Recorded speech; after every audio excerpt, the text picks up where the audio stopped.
ಪತ್ರಿಕಾಗೋಷ್ಠಿಯನ್ನು ರಾಜ್ಯದ ಎಲ್ಲ ಜಿಲ್ಲೆಗಳಲ್ಲೂ ಕೂಡ ಪ್ರವಾಸವನ್ನು ಕೈಗೊಂಡು ಮಾಡ್ತಾ ಇದ್ದಾರೆ.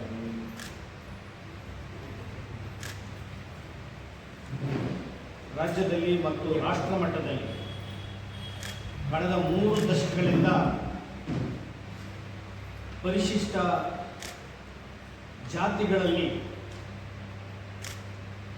ಒಳ ಮೀಸಲಾತಿಯನ್ನು ಕಲ್ಪಿಸಬೇಕು ಅಂತ ಹೇಳಿ ಒತ್ತಾಯ ಮಾಡಿ ಹೋರಾಟಗಳು ನಿರಂತರವಾಗಿ ನಡೀತಾ ಇದೆ.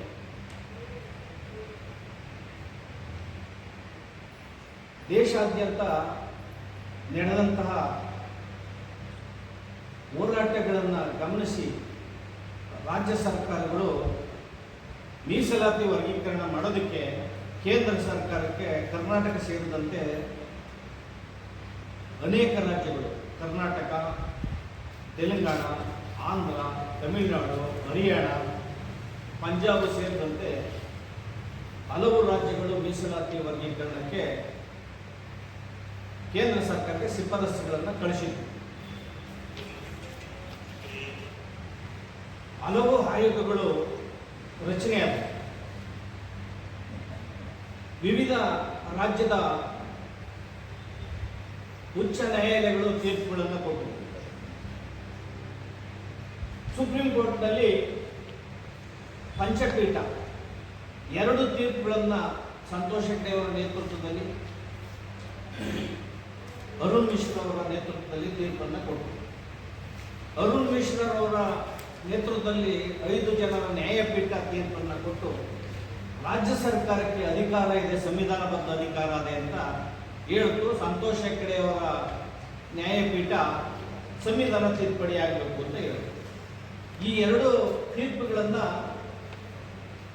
7 ನ್ಯಾಯಾಧೀಶರ ಸಂವಿಧಾನ ಪೀಠ ಎಲ್ಲ ರಾಜ್ಯಗಳ ಆಯೋಗಗಳ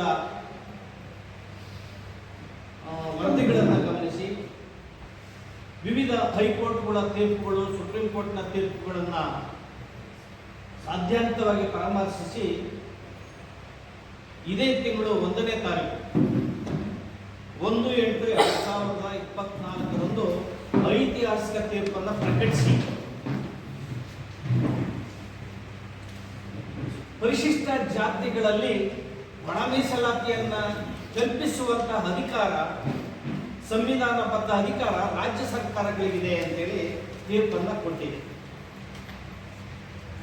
ತೀರ್ಪನ್ನು ಕೊಟ್ಟು